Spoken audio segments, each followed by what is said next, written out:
అనుకున్న గాని మహారాజు నాకు నవాడు.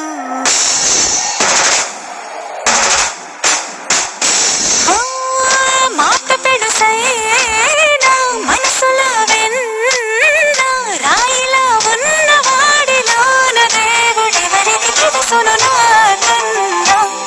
సూసేకి అగ్గిప్ప మాదిరి ఉంటాడు నా సవే.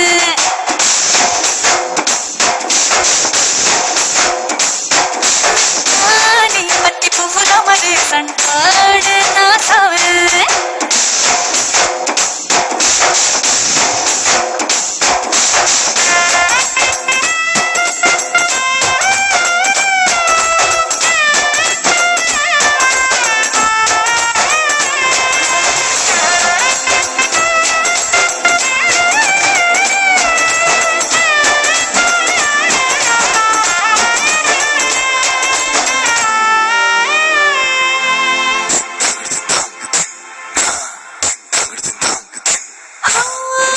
ఎర్రబడ్డ కళ్ళలోన కోపమే నీకు తెలుసు. కళ్ళలోన దాచుకున్న చెమ్మను